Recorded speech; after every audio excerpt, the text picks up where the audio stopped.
குரு வாழ்க, குருவே சரணம். ஆன்மீக அன்பர்கள் அனைவருக்கும் இனிய ஆங்கில புத்தாண்டு நல்வாழ்த்துக்கள். நாம் இந்த வீடியோ மூலியமாக 2025ஆம் ஆண்டிற்கான ஆங்கில புத்தாண்டு ராசி பலன்களை பார்க்க இருக்கிறோம். குறிப்பாக இந்த வீடியோவானது பார்த்தீங்க அப்படின்னாக்கா ரிஷபராசிக்கான வீடியோ. இந்த ரிஷபராசி அன்பர்களுக்கு இந்த 2025ஆம் ஆண்டானது எப்படி இருக்குது அப்படின்னு பார்க்கும்போது, இந்த வருட பலன்களில் கண்டிப்பாக இந்த வருடத்தின் தொடக்கத்திலே பார்த்தீங்கன்னாக்கா 2025ஆம் ஆண்டு மார்ச் மாதம் 29ஆம் தேதி சனி பயிற்சியானது நடக்க இருக்குது. கும்பராசிலிருந்து மீன ராசிக்கு சனி பகவான் பயிற்சி அடைய போகிறார். அடுத்து 2025ஆம் ஆண்டு மே மாதம் 14ஆம் தேதி அன்று குரு பகவான் ரிஷபராசியிலிருந்து உங்களோட ராசியிலிருந்து மிதுன ராசிக்கு பயிற்சி அடைய போகிறார். அடுத்து 2025ஆம் ஆண்டு மே மாதம் 18ஆம் தேதி என்று பார்த்தீங்கன்னாக்கா ராகு பகவான் மீன ராசியிலிருந்து கும்ப ராசிக்கு பயிற்சி அடைகிறார். கேது பகவான் கன்னி ராசியிலிருந்து சிம்ம ராசிக்கு பயிற்சி அடைகிறார். அப்போ இந்த வருடத்தில் வருட பலன்கள் நம்ம நிர்ணயிக்கிறோம் அப்படின்னாவே ஆண்டு கிரகங்களான ராகு, கேது, குரு பகவான், சனி பகவான் இந்த 4 கிரகங்களை மையப்படுத்தி தான் நம்ம பலன்கள் முக்கியமாக நிர்ணயிக்கிறோம். அப்போ இந்த 4 கிரகங்களுமே இந்த வருடத்தில் பயிற்சி அடைய போகுதுங்க. அப்போ பயிற்சி அடையது பார்த்தீங்கன்னாக்கா முதல் ஆஃப்லேயே பயிற்சி அடைய போகுதுங்க. அதாவது 2025ஆம் ஆண்டு மே மாத காலகட்டத்துக்குள்ளார 4 கிரகங்களுமே பயிற்சி அடைய போகுது. மே மாதத்துக்கு பிறகு ஒரு மாதிரியான பலன்களும், மே மாதத்துக்கு முன்பாக ஒரு பலன்களும் நம்ம பார்க்க இருக்கிறோம். அப்போ நான் ஒவ்வொரு ராசிக்காரர்களுக்குமே 2 விதமாக தான் பலன்கள் சொல்ல போகிறேன். 2 விதமான எப்படின்னாக்கா ஜனவரி மாதத்துலேருந்து மே மாத காலகட்டம் வரலும் உங்களுக்கு நடக்கக்கூடிய நிகழ்வுகளை பற்றி சொல்ல போகிறேன். அதுக்கு பின்னர் பார்த்தீங்கன்னாக்கா மே மாதத்துக்கு பின்னர் டிசம்பர் மாத காலகட்டம் வரலும் நடக்கக்கூடிய நிகழ்வுகளை சொல்ல போகிறோம். அப்போ முதலாவதாக பார்த்தீங்க அப்படின்னாக்கா இந்த வருடமானது 2025ஆம் ஆண்டு மே மாதம் 14ஆம் தேதி அன்று குரு பகவான் பயிற்சி அடைய போகிறார். அப்போ இந்த குரு பகவான் பயிற்சி அடைகிறதுக்கு முன்பாக குரு பகவான் உங்கள் ராசியில் உட்காந்துருக்கார். அப்போ ராசியில் ஜென்ம குருவாக உட்காந்துருக்கிறது யோகம் தானா? கண்டிப்பாக யோகம் இல்லை. உண்மையானு சொல்ல வரங்க, இந்த நேரம் இந்த நொடி பொழுது காலகட்டம் வரலுமே ஜென்மத்தில் குரு இருக்கக்கூடிய காலகட்டத்தில் சீதையை பிரிந்த ராமன் போல வனவாசம் செல்லணுன்று விதிங்க. அப்போ இந்த ரிஷபராசி அன்பர்களுக்கு வருகின்ற மே மாத காலகட்டம் வரலும் ஒரு சில தடைகள், தாமதங்கள், வம்பு வழக்குகள், சட்ட சிக்கல்கள், மன நிம்மதி குறையிறது, நெருக்கடிகள் ஏற்படுறது, கடன்கள் அதிகரிக்கிறது, உற்றார் உறவினரை பகைமை பாராட்டுறது, இது மாதிரி பல்வேறுபட்ட கஷ்டங்களை சந்திக்கணுன்றது உங்களுடைய ஜாதகம் எழுதப்பட்ட விதி. ஆனால் இந்த மே மாதம் 14ஆம் தேதி பிறகு இந்த குரு பகவான் பயிற்சி அடைகிறது யோகமாக இருக்கும். 2ஆம் இடத்துக்கு செல்லக்கூடிய காலகட்டங்கள் வளர்ச்சி ஏற்படும். குடும்பத்தில் சுப நிகழ்வுகளும் சுபகாரியங்களும், அழியா சொத்து சேர்க்கையும், வீடு மனை வாசல் வாங்குவது, கட்டுவது, குடிபெயர்றது, குலதெய்வத்துக்கு செய்ய வேண்டிய சடங்குகள் செய்கிறது, இது மாதிரியான சுப நிகழ்வுகள் செய்யக்கூடிய ஒரு அமைப்புகளானது உருவெடுக்க போதுங்க. அப்போ இந்த 2025ஆம் ஆண்டு மே மாதம் 14ஆம் தேதி காலகட்டம் வரலும் கொஞ்சம் எச்சரிக்கையாக இருங்க. புதிய முயற்சி எடுக்கிறத கொஞ்சம் தவிர்த்துக்குங்க. புதிய முயற்சி எடுக்கிறதோ, புதிய தொழில் தொடங்குறதோ, உத்தியோகம் பார்க்குறதோ, ஜாமீன் கையெழுத்து போடுறதோ, கொடுக்கல் வாங்கல் விஷயமோ கண்டிப்பாக செய்ய வேண்டாம். ஆனால் இந்த மே மாதம் 18ஆம் தேதிக்கு பின்னர் வரக்கூடிய காலகட்டங்கள் பார்த்தீங்கன்னாக்கா உங்களோட ராசிக்கு 2ஆம் இடத்துக்கு இந்த குரு பகவான் பயிற்சி அடைவார். 2ஆம் இடமானது தனம், வாக்கு, குடும்பம், கல்வின்னு சொல்லக்கூடிய அமைப்புங்க. அப்போ 2ஆம் இடத்துக்கு குரு பகவான் வரக்கூடிய காலகட்டத்தில் குடும்பத்தில் ஒரு சுப நிகழ்வுகளும், சுபகாரியங்களும், அழியா சொத்து சேர்க்கையும், வீடு மனை வாசல் வாங்கக்கூடிய அமைப்புகள், வீடு மனை வாசல் கட்டக்கூடிய அமைப்புகள், வெகு நாட்கள் நடைபெறாத ஒரு சில காரியங்கள், திருமணம் பண்ணுறது, காது குத்து, மொட்டடிக்கிறது, இது மாதிரியான சுப நிகழ்வுகள் நடக்கக்கூடிய அமைப்புகள் உருவாகும். குடும்பத்தில் திருமணமே வெகு நாட்கள் நடைபெறாத காத்திருந்த ரிஷபராசி என்பவர்களுக்கு மே மாதம் 14ஆம் தேதிக்கு பிறகு கண்டிப்பாக உங்கள் குடும்பத்தில் திருமண யோகங்கள் கூடி வரதுக்கான வாய்ப்புகள் உண்டு. அது மட்டும் போதாது, குடும்பத்துக்கு தேவையான அனைத்து அடிப்படை தேவைகளையும் பூர்த்தி செய்து கொடுக்கக்கூடிய ஒரு ஆண்டா 2025ஆம் ஆண்டு மே மாதத்துக்கு பின்னர் உங்களுக்கு நடைபெற போகுதுன்று விதிங்க. அது மட்டும் போதாது, மே மாதம் 14ஆம் தேதிக்கு பிறகு குரு பகவானின் பார்வையானது உங்களுடைய ராசிக்கு 6ஆம் இடத்துக்கு பட இருக்கு. 6ஆம் இடம் ருணம், ரோகம், சத்ரு, எதிரி, பகை, கடன் சொன்னாலும் கூட 6ஆம் இடமானது உத்தியோகம் அப்படின்ற ஒரே ஒரு காரணத்தினால கண்டிப்பாக உத்தியோகத்துக்காக காத்திருக்கக்கூடிய நபர்களுக்கு உத்தியோக உயர்வுகள் கிடைக்கிறதுக்கான வாய்ப்புகள் உண்டு. சொந்த தொழில் செய்யக்கூடிய நபர்கள் கண்டிப்பாக அந்த நேர காலங்களில் சொந்த தொழில் செய்யறதுக்கான ஒரு வாய்ப்புகள் தேடி வரும். அரசாங்க உத்தியோகத்துக்காக முயற்சி எடுத்திருக்கக்கூடிய நபர்களுக்கு அரசாங்கத்தினால ஒரு ஆதாயங்கள் பெறக்கூடிய அமைப்புகள் உருவாகுன்றீங்க. அதே போல் பார்த்தீங்கன்னாக்கா உங்களோட ராசிக்கு 8ஆம் இடத்துக்கு 8ஆம் அதிபதி பார்க்க இருக்கார். 8ஆம் அதிபதி 8ஆம் இடத்தை பார்க்கறது எப்பொழுதுமே வளர்ச்சிகள் உண்டுன்றீங்க. ஏன்னா 8ஆம் இடமானது ஆயுள் ஸ்தானம் சொல்லக்கூடிய அமைப்புங்க. திடீர் அதிர்ஷ்டம், திடீர் பணவரவுகளை ஏற்படுத்தக்கூடிய கிரகம். அப்போ இந்த நேர காலகட்டத்தில் உங்கள் ராசிக்கு 8ஆம் அதிபதி குரு பகவானா வந்து 2ஆம் இடத்துலேருந்து 8ஆம் இடத்தையே அவர் சமசமத்தமாக பார்க்கக்கூடிய காலகட்டத்தில் பார்த்தீங்கன்னாக்கா கண்டிப்பாக உங்களுக்கு தொழிலில் ஏற்பட்டக்கூடிய தடைகள் விலகிறதுக்கான வாய்ப்புகள் உருவாகும். ஆயுள் சம்பந்தமான ஒருவேளை 60 வயதுக்கு மேற்பட்ட நபர்கள் உடல் ரீதியாகவும் மன ரீதியாகவும் பாதிக்கப்பட்டிருந்தால் கண்டிப்பாக வருகின்ற மே மாதம் 14ஆம் தேதி வரலும் பொறுத்துக்கொள்ளுங்க. மே மாதத்துக்கு பிறகு உங்களோட ஆயுள் தீர்க்கமடையறதுக்கான வாய்ப்புகள் உண்டு. நோய் தொந்தரவுகள்லேருந்து மீண்டு வரதுக்கான ஒரு வாய்ப்புகள் உருவாகும். அதே போல் வெகு நாட்களாக நான் ஒரு நபர்கிட்ட பணம் கொடுத்துருக்கேன் சார், அந்த பணமானது திருப்பி தர முடியல, வாங்க முடியாமல் தடுமாறுறேன் அப்படின்னாக்கா கொடுத்த பணத்துக்கு வட்டி மண்டலமாக வருகின்ற மே மாதம் 14ஆம் தேதிக்கு பிறகு உங்களுக்கு கிடைக்கிறதுக்கான வாய்ப்பு உண்டு. 8ஆம் இடமானது திடீர் அதிர்ஷ்டம், திடீர் பண வரும்னு சொல்கிறதுனால ஏதோ ஒரு விதத்தில் உங்களுக்கு பண வருவாய்கள் அதிகரிக்கக்கூடிய ஒரு காலகட்டங்கள் உருவாகுன்றீங்க.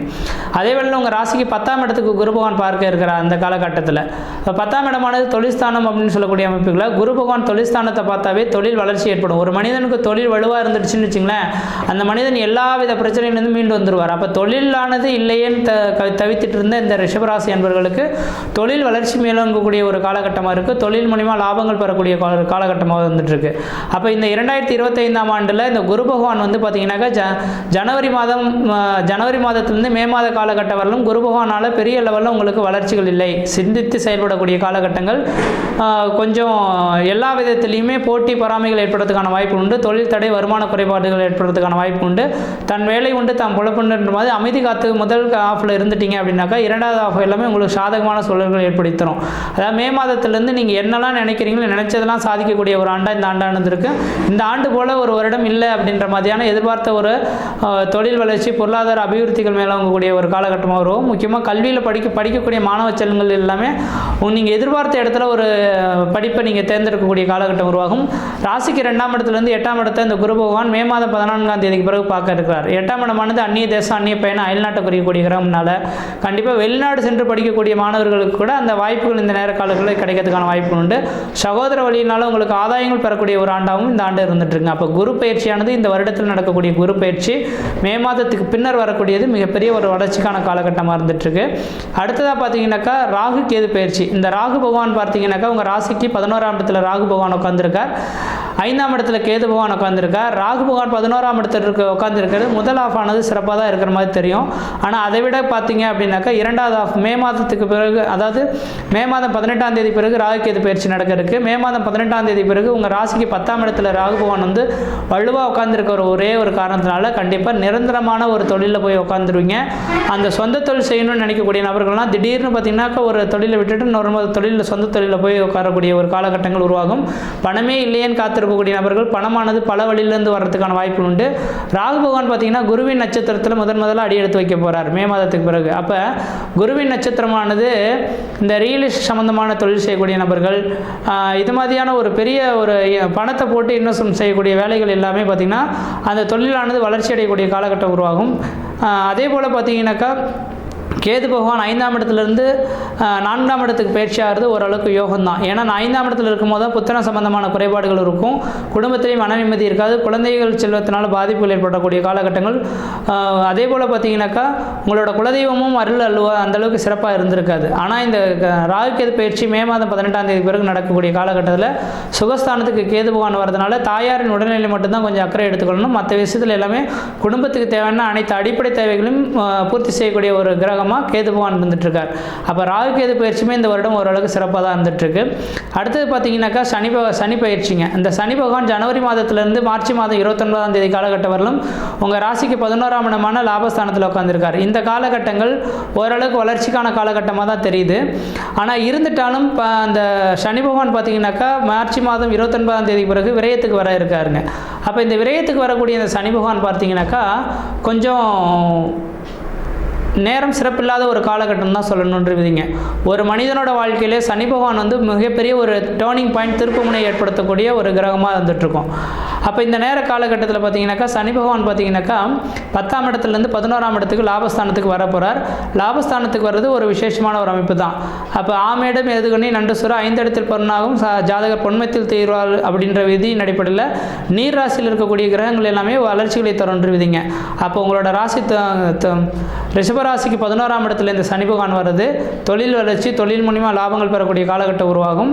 அதனால் முதல் ஆஃப், அதாவது ஜனவரி மாதத்திலேருந்து மே மாதம் மார்ச் மாதம் 29ஆம் தேதி வரலும் அந்த சனி பகவானால் பெரிய லெவலில் வளர்ச்சிகள் கிடையாது. ஆனால் மார்ச் மாதம் 29ஆம் தேதிக்கு பின்னர் லாபஸ்தானத்துக்கு 11ஆம் இடத்துக்கு சனி பகவான் வரதுனால ஒரு வளர்ச்சி நிறைந்த ஒரு காலகட்டமாக இந்த வருடமானது இருக்க போகுதுன்று விதிங்க. அப்போ மூத்த சகோதரத்தினால ஆதாயங்கள் பெறக்கூடிய காலகட்டம் உருவாகும். ஏற்கனவே திருமணம் நடைபெற்று ரத்தான ஒரு நபர்களுக்கு திருமண வாய்ப்புகள் கூடி வரதுக்கான வாய்ப்பு உண்டு. குழந்தை பேர் இல்லாத காத்திருக்கக்கூடிய நபர்களுக்கு குழந்தை பேர் உருவாகிறதுக்கான வாய்ப்பு உண்டு.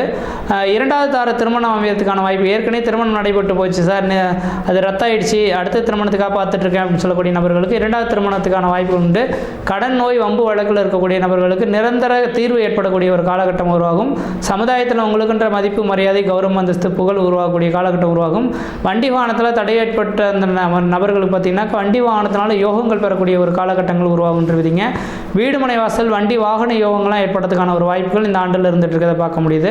அப்போ தெளிவாக சொல்ல போனாக்கா குரு பகவானோட அமைப்பானும் சரிங்க, சனி பகவானோட அமைப்பும் சரிங்க. வருகின்ற மே மாதத்துக்கு பிறகு தான் ரிஷபராசிக்கு வளர்ச்சி அடைந்த ஒரு காலகட்டமாக இருக்குது. அதனால் மே மாதத்துக்கு பிறகு எடுக்கக்கூடிய காலகட்டங்கள் ஓரளவுக்கு வளர்ச்சிகளை தருன்றுவிதிங்க. இந்த வருடத்தில் நீங்கள் வழிபாடு செய்யக்கூடிய தெய்வம் எதுனாக்கா முருகப்பெருமான். அப்போ திருச்செந்தூர் முருகப்பெருமான் கோயிலுக்கு ஒரு முறை போயிட்டு வந்தீங்கன்னா இந்த வருடம் வளர்ச்சி நிறைந்த ஒரு காலகட்டமாக இருக்குன்றுவிதிங்க. மற்ற விதத்தில் இந்த தோஷங்கள் பாதிக்கக்கூடிய சீரும் சிறப்புமாகவே இருப்பீங்க, நலமாக இருப்பீங்க. நன்றி, வணக்கம்.